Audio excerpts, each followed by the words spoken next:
Hello friends, तो welcome to our next video of Indo Islamic. अब तक इसमें हम काफी कुछ बातें कर चुके हैं। अगर आपने प्रीवियस वीडियोस नहीं देखे हैं तो वो आप देख लीजिए। ये स्पेशली वीडियोस बनाए जा रहे हैं ताकि आप एएमयू एंट्रेंस जो एग्जाम है उसको आसानी से फेस कर पाए। इसकी सीरीज में हमने इस्लाम इन इंडिया कैसे आता है इसके बारे में बात कर ली है। उसके अलावा जो दिल्ली सल्तनत के जो इंपॉर्टेंट रूलर्स हैं उसके बारे में बात चल रही है, जिसमें कि हमने दो रूलर्स के बारे में डिस्कस कर लिया है, कुतुबुद्दीन ऐबक और अलाउद्दीन खिलजी। आज हम अगले इंपॉर्टेंट रूलर के बारे में बात करने जा रहे हैं। देखते हैं कौन है। तो इनका नाम है फिरोज शाह तुगलक। आपने तुगलक के बारे में सुना होगा। एक इनसे पहले रूलर हुआ करते थे, उनका नाम क्या था? मोहम्मद बिन तुगलक। इनके बारे में सुना होगा आपने कि इनको फुलिश किंग भी कह देते हैं। इनके कुछ ऐसे डिसीजन थे जो इनके पहले जो रूलर थे उनके बारे में बता रहे हैं अभी कि उनको फुलिश किंग भी कह देते हैं। उनके कुछ ऐसे डिसीजन थे जो ये भी बोला जाता है कि बहुत वाइज डिसीजन थे, अपने समय से आगे के डिसीजन थे, जो कि उस पहले इंप्लीमेंट कर दिए गए और लोगों को समझ नहीं आ पाए, ठीक से चीज एग्जीक्यूट नहीं हो पाई, तो फिर वो बैकफायर कर गए, वो गलत साबित हो गए। उनके मरने के बाद यह भी बोला गया था कि जो जनता है उससे राजा को और राजा से जनता को दोनों को मुक्ति मिल गई। तो कुछ इस तरीके के बैकग्राउंड में ये सत्ता संभालेंगे। ये कौन थे, थोड़ा सा और इनके बारे में समझते हैं। ये इनसे पहले जो रूलर थे जिनके बारे में हमने बताया, मोहम्मद बिन तुगलक इनके कजन ब्रदर हैं। इनके कजन ब्रदर हैं। जो इनके फादर थे मोहम्मद बिन तुगलक के, वो थे गियासुद्दीन तुगलक। ये मोहम्मद बिन तुगलक के फादर हैं। उनके छोटे भाई रज्जाब, इनके बेटे हैं ये फिरोज शाह तुगलक, यानी कि इनके चाचा के बेटे हो गए ये। अच्छा, इनकी जो सल्तनत थी, ये इनका जो पूरा एडमिनिस्ट्रेशन था उसको इनहेरिट किया इन्होंने। कैसे कर लिया, ये क्वेश्चन यहां पे अराइज हो जाएगा। कैसे कर लिया भाई? ये तो इनके चाचा के बेटे हैं। इनके कोई बेटा था नहीं था, अब वो इतने एफिशिएंट थे नहीं थे, लेकिन ये इनके बहुत ही करीबी थे, बहुत प्रिय थे इनको। तो बाद में जब इनकी डेथ हो जाती है तो जो नोबल्स वगैरह होते हैं वो रिक्वेस्ट करते हैं कि आप ही आकर सत्ता को संभालिए। तो आप ही इस वक्त सबसे कैपेबल हैं जो दिल्ली सल्तनत को संभाल सकते हैं, राजगद्दी को संभाल सकते हैं। तो फिर इनका जो सपना था कि इनको राजा बनाया जाए, तो ये पूरा हो जाता है 1351 में इनकी डेथ के बाद। इनकी डेथ कैसे हुई थी? ये एक बार एक रिबेल होता है सिंध में रिबेल होता है, उसको सप्रेस करने के लिए जाते हैं तो वहां पर इनकी डेथ हो जाती है।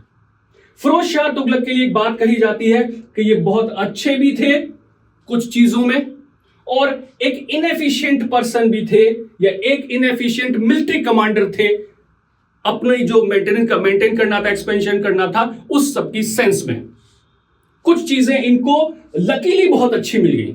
जैसे इनको ये सल्तनत का जो पोजीशन थी ये लकीली मिल गई, बल्कि इनके जो भाई थे उनको भी, उनके जो सन वगैरह होंगे उनको इनहेरिट होनी थी वो, तो इनको मिल जाती है, वो भी लकीली बात हो गई। इन्होंने जितने लंबे समय तक रूल किया है, ये लगभग 37 ईयर्स तक का रूल है, तो इतने लंबे समय तक बहुत बड़ा कोई रिवोल्ट, बहुत बड़ा इनका कोई अपोजिशन हुआ हो, ये कुछ नहीं हुआ। शायद इनकी जो अच्छाइयां थी उस वजह से नहीं हुआ हो, बट हुआ नहीं तो ये आराम से रूल कर भी पाए। आगे देखते हैं। इनका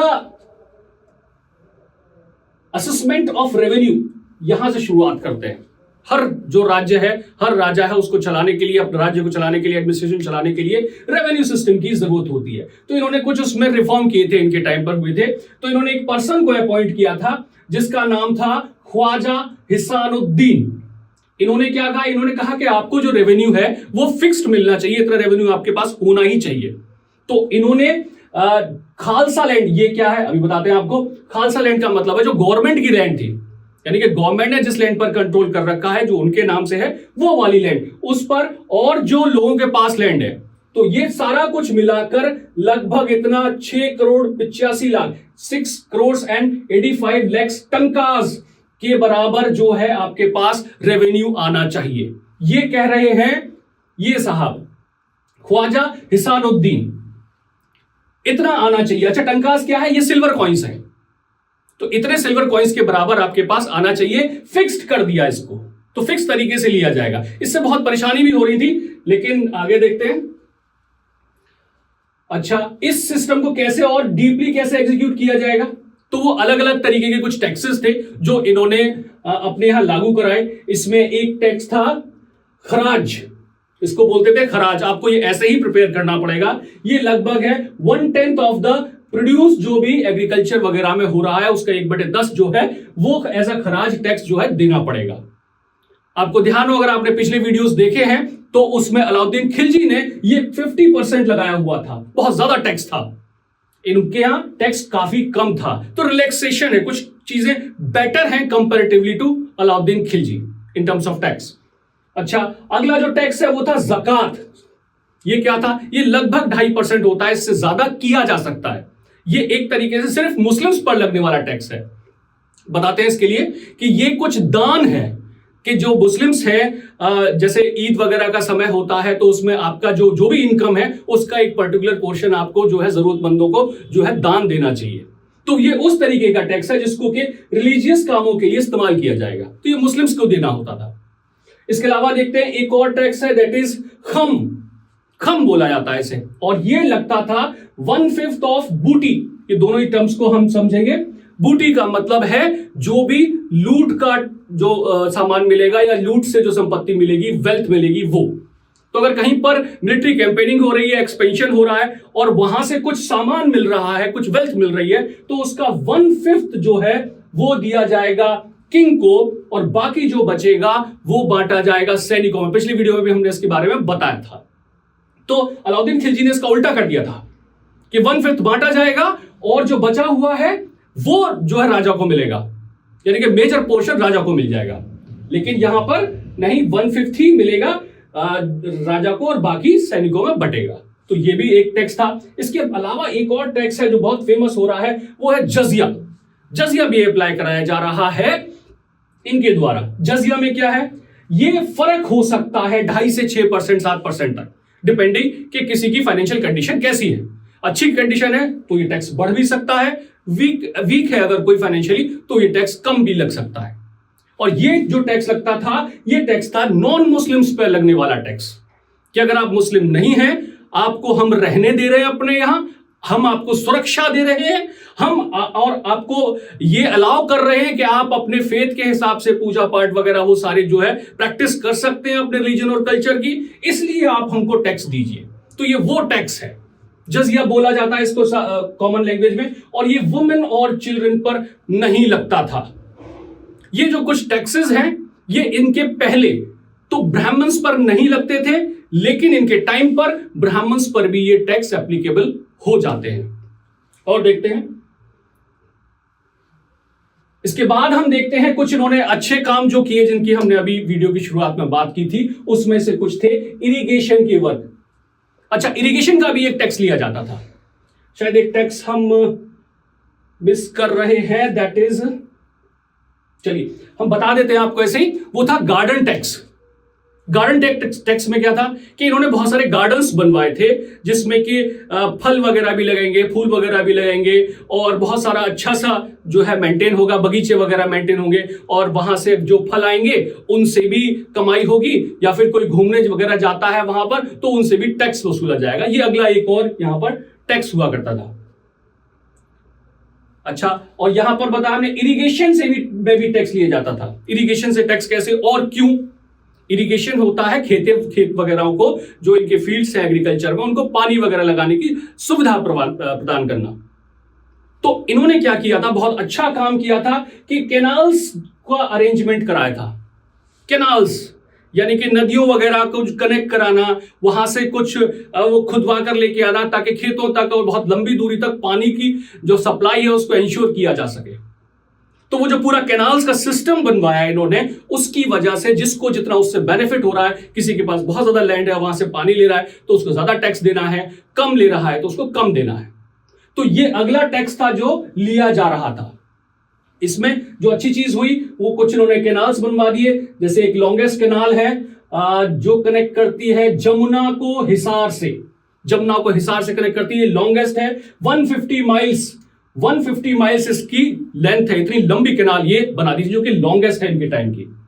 इसके बाद सतलुज को घग्रा घाघरा भी बोलते हैं, उसे घग्गर भी बोलते हैं कुछ लोग। ये 100 माइल्स की कैनाल है, ये भी इन्होंने ही कनेक्ट कराई थी। और कुछ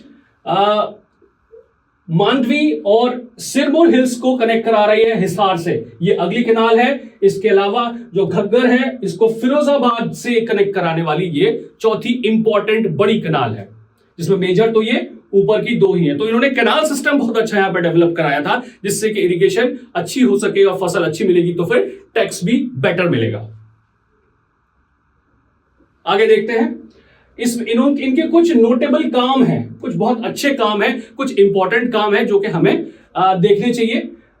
यहां से इनकी तारीफ होती है, आपको बताएं कामों की वजह से। तो पहला इन्होंने जो शुरू किया था, एक डिपार्टमेंट था पूरा, ये था दीवाने खैरात।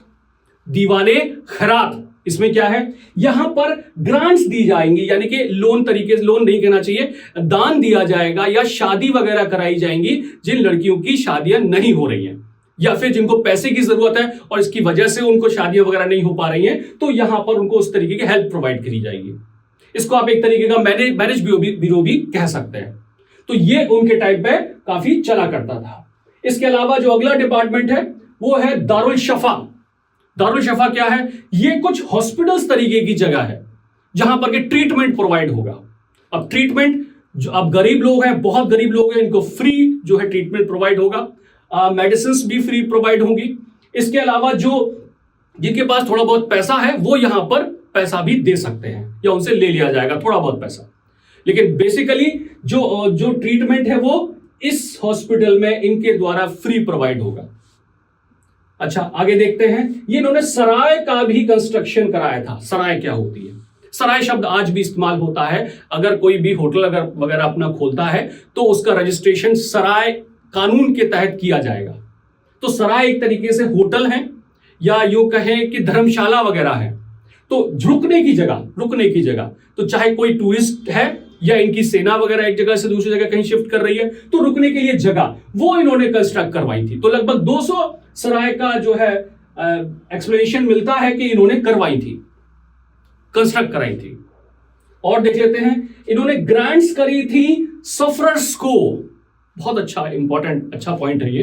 देखिए, हमको पता है कि जो इनके पहले जो रूलर थे, यानी कि तुगलक साहब ही थे, वो भी मोहम्मद बिन तुगलक, और उनको वाइस फुलिश किंग इस तरीके से बोला जाता है।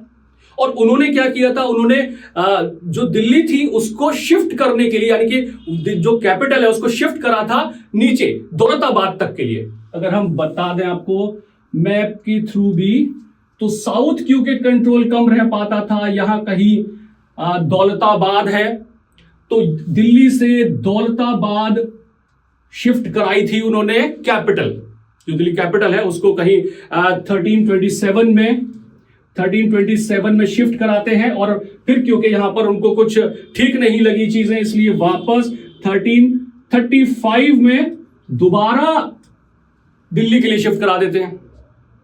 तो ये इनसे पहले वाले जो रूलर है वो, और जिस वक्त ये कराया जा रहा है उस वक्त काफी लोगों के साथ एट्रोसिटीज हो रही हैं, दुराचार हो रहा है या अत्याचार हो रहा है, क्योंकि इन्होंने कहा कि सारी के सारे जो लोग हैं दिल्ली के, वो सारे के सारे यहां दौलताबाद में शिफ्ट होंगे। पिछले वीडियो में हमने आपको बताया था कि देवगिरी को कैंपेन किया था अलाउद्दीन खिलजी ने। तो देवगिरी ये वही जगह है जहां पर कि अब ये अपनी कैपिटल को ले जाना चाहते हैं, ताकि पूरे जो भारत है उस पर ये नजर रख सके और कंट्रोल अच्छे से कर सके। ये मोहम्मद बिन तुगलक का आइडिया था, जो कि ठीक नहीं बैठा और बहुत सारे लोग परेशान होते। लगभग 1500 किलोमीटर की जगह थी, मतलब रास्ता था पूरा, और अगर कोई अपाहिज वगैरह था तो उसको मार दिया जाता था पहले। अगर कोई अंधा है या नहीं, सॉरी, अगर कोई एक आंख है उसके या और कोई उसको प्रॉब्लम है तो उसको घोड़े के साथ बांध कर यहां से यहां तक ले जाया गया, जब तक कि या तो अपाहिज होकर मर नहीं गया या फिर पूरी तरह बेकार नहीं हो गया। तो इतनी एट्रोसिटीज के साथ इसको शिफ्ट कराया गया था। तो ये चीजें थी, और भी जो सजाएं वगैरह दी जाती थी वो बहुत ही घातक सजाएं दी जाती थी उस वक्त। तो उन सबको जिसको भी पनिशमेंट्स मिली है या जिसके साथ अत्याचार हुआ है, उन सबको इन्होंने ग्रांट्स दी, उन सबको कॉम्पनसेशन दिया एक तरीके से। तो ये भी इनके कुछ नोटेबल अच्छे कामों में आता है। आगे देखते हैं, कुछ इंपॉर्टेंट टाउन्स हैं जो इन्होंने बसाए थे, जैसे फिरोजाबाद है, ये इन्हीं के नाम पर बसा हुआ है। फतेहाबाद है, जौनपुर है और हिसार है। ये आप प्रिपेयर कर सकते हैं, एग्जाम पॉइंट ऑफ व्यू से अच्छे हैं, इंपॉर्टेंट है। तो ये कुछ इंपॉर्टेंट कुछ शहर हैं। इसके बाद देखते हैं, इन्होंने एबॉलिश किया था हार्श पनिशमेंट्स को। ये कुछ इंटरेस्टिंग चीज है, बताते हैं आपको किस तरीके की पनिशमेंट्स दी जाती थी। जैसा कि पिछले वीडियो में भी अगेन हमने बताया था कि अगर किसी को चोरी करते हुए पकड़ा गया या रिश्वत लेते हुए पकड़ा गया, बेईमानी करते हुए पकड़ा गया, तो इस तरीके की पनिशमेंट दी जाती थी, जैसे उसके हाथ काट दिए जाए, उसकी आंखें निकाल ली जाए, या फिर गरम गरम जो कांच है पिघला हुआ उसको उसके गले में डाल दिया जाए या जिंदा जला दिया जाए। इस तरीके की चीजें कॉमनली हो रही थी, इतनी हार्श पनिशमेंट्स लोगों को दी जाती थी। तो उन सब पनिशमेंट्स को पूरी तरीके से इन्होंने बंद करा दिया। तो ये यहां पर फिर अगेन जो लोगों की जो एक सिंपैथी है वो यहां पर गेन कर पा रहे हैं कि हाँ कुछ ठीक है, कुछ बेटर चीजें ये कर रहे हैं। आगे देखते हैं, एक बहुत लर्निड पर्सन भी थे, एजुकेशन के उसको जो सपोर्ट करते थे सब, और खुद भी काफी पढ़े लिखे थे, पढ़ना पसंद था, लिखना पसंद था। इन्होंने लगभग 32 पेजों में, 32 पेजेस में अपनी ही ऑटोबायोग्राफी लिखी थी। इन्होंने अपनी ऑटोबायोग्राफी लिखी जिसका नाम है फतहत ए फिरोज शाही। फतहत ए फिरोज शाही, इस तरीके से आप प्रोनाउंस कर सकते हैं। इन्होंने अपनी ऑटोबायोग्राफी लिखी और लगभग 30 एजुकेशनल इंस्टीट्यूशंस भी स्टैब्लिश कराए। तो ये और इनके कुछ माइलस्टोन हैं, कुछ और अच्छी चीजें हैं जिससे कि इनको आज भी याद किया जाता है। इसके अलावा हम देखते हैं एक इंपॉर्टेंट पर्सन थे जियाउद्दीन बर्नी। ये बहुत इंपॉर्टेंट है, ये हिस्टोरियन राइटर इस तरीके से इनको हम जानते हैं। और इन्होंने लिखी थी एक बुक जो इंपॉर्टेंट है, फतवाए जहांदारी। फतवाए जहांदारी वो उस वक्त के बारे में एक ऑफिशियल रिकॉर्ड है जो कि जिससे कि हमें उस वक्त के बारे में पता चलता है कि क्या क्या चीजें हो रही थी, कैसा एडमिनिस्ट्रेशन चल रहा था, लोग क्या सोच रहे थे। तो इन्होंने उस बुक में ये सारी चीजें मेंशन करी हैं। आज हम ये पढ़ पाते हैं तो ये इन लोगों की वजह से ही पढ़ पाते हैं जो ऑफिशियल रिकॉर्ड उस वक्त बनाए गए थे। आगे देखते हैं, इसके बाद नॉट एन इफेक्टिव कमांडर, जो हमने बात की थी, गुड एंड इनएफिशिएंट। तो वो इस वजह से की थी कि इनकी जो कैंपेनिंग थी वो बहुत ज्यादा इंप्रेसिव, बहुत ज्यादा इफेक्टिव नहीं रही। ये जब कैंपेनिंग के लिए जाते थे, कुछ ही जगह गए पहले तो इतने लंबे समय में, जैसे और रूलर्स ने किया, बहुत ज्यादा कैंपेनिंग की, लेकिन इनकी कैंपेनिंग बहुत कम रही उनके कंपैरिजन में। उसमें भी एक ये फेमस कैंपेनिंग है 1353 से में भी हुई थी और ये 1358 में भी हुई है। ये बंगाल कैंपेनिंग में जाते हैं या बंगाल को सप्रेस करने जाते हैं। सप्रेस की जरूरत क्यों पड़ी? क्योंकि 51 में तो इन्होंने अपनी गद्दी ही संभाली थी। जब 51 में ये रूल करने आए तो नए रूलर आने की वजह से बंगाल अपने आप को जो है इंडिपेंडेंट डिक्लेयर कर देता है कि ठीक है, हमें कोई टैक्स वैक्स नहीं देना अब। तो उनको वापस कंट्रोल में करने के लिए ये बंगाल कैंपेनिंग में जाते हैं। तो यहां पर ये पूरी तरह फेल हो जाते हैं, ये बंगाल को कैप्चर नहीं कर पाते, उनको नहीं हरा पाते। या तो यूं कहिए कि इन्होंने अपना गुस्सा उतारा, या लौटते में इन्हें कोई दूसरी संभावना दिखी तो लौटते में इन्होंने कटक को कैप्चर कर लिया।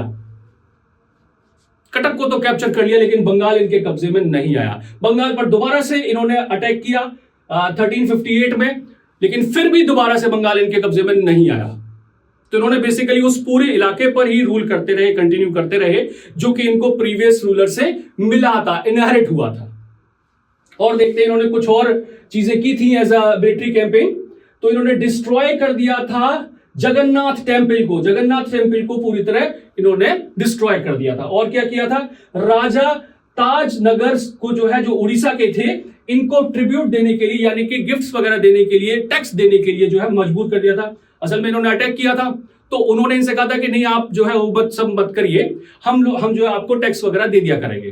तो इनको मजबूर कर दिया था, ठीक है। और इन्होंने एक एक्सपेंशन अपना सिंध में भी किया था। इस तरीके से छोटे मोटे एक्सपेंशन उन्होंने किए हैं, मगर बहुत ज्यादा इफेक्टिव कमांडरशिप इनकी नहीं रही। अब हम ये जानेंगे कि ऐसा क्यों रहा कि इनकी इफेक्टिव कमांडरशिप नहीं रही, बल्कि कुछ एरिया में ये अच्छे रूलर भी साबित हुए लोगों की नजर में। तो हम देखते हैं रीजन क्या था। तो जैसा कि पिछले वीडियो में भी हमने देखा था, अलाउद्दीन खिलजी के पास एक पूरी बहुत बड़ी स्टैंडिंग आर्मी थी जो उनके लिए लड़ने को तैयार थी। इन्होंने वो स्टैंडिंग आर्मी को निग्लेक्ट किया या रिड्यूस कर दिया कुछ नए अपने रिफॉर्म्स के जरिए से। देखते हैं क्या रिफॉर्म्स थे। जैसे कि इन्होंने कहा जी नो मेरिटोक्रेसी, कि मेरी जो फौज है उसमें मेरिटोक्रेसी के ऊपर जो है भर्तियां नहीं होंगी, यानी कि कोई अगर एफिशिएंट कमांडर है, कोई एफिशिएंट पर्सन है जो विलिंग है, स्ट्रांग है, वो आ जाए आर्मी के अंदर। तो उन्होंने कहा नहीं, ऐसे नहीं, पोजीशन इनहेरिट होनी चाहिए। इनहेरिट मतलब कि अगर फादर है मिलिट्री में तो सन को भी ले लो। तो इस तरीके से इनकी मिलिट्री आगे चल रही थी। तो ये एक बहुत बड़ा कॉज रहा कि मिलिट्री इनकी कुछ खास नहीं कर पाती थी। दूसरी चीज, सैलरी जो जैसे कि पहले दी जाती थी कैश में दी जा रही थी अलाउद्दीन खिलजी के टाइम पे, यहां पर जागीर की फॉर्म में दी जाने लगी। तो जो बड़े कमांडर और सैनिक वगैरह होते थे उनको जागीर मतलब कि लैंड वगैरह दे दी जाती थी ग्रांट में। तो जब ज्यादा जमीन उन लोगों के पास हो गई तो फिर उन्होंने भी राजा के साथ लड़ने से जो मैं कुछ खास इंटरेस्ट नहीं दिखाया। तो ये अगला रीजन हो रहा है, जमीन ही रीजन बनी उनका अगेन। इसके बाद हम देख रहे हैं कि ये जो जागीर दी जा रही है, तो जागीर की वजह से यहां पर स्लेवरी भी बहुत ज्यादा फेमस हो गई, कॉमन हो गई स्लेवरी। क्योंकि जब जागीर है, एक पर्सन के पास बहुत सारी जमीन है, तो बाकी जो पुअर जो फार्मर्स वगैरह होंगे वो उनके यहां काम करेंगे। तो फिर वो चीज हम देख रहे हैं कि गुलाम वाला जो सिस्टम है वो यहां पर बहुत ज्यादा फेमस हो रहा है, पॉपुलर हो रहा है। तो उस वक्त में 1,80,000 स्लेव्स का जो है रिकॉर्ड मिलता है उस वक्त के, यहां पर इतने ज्यादा हो गए थे इन्हीं लोगों की वजह से, इन्हीं सब पॉलिसीज की वजह से, जो कि बाद में रीजन बनते हैं इनके डाउनफॉल का भी।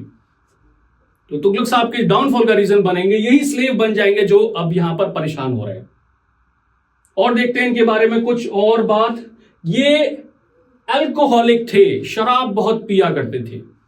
अगर कहीं पर मिलिट्री कैंपेन के लिए जा रहे हैं तो पता लगता था कि राजा साहब तो पूरी तरह नशे में ही धुत है, मैक्सिमम टाइम वो शराब के नशे में ही धुत रहते थे।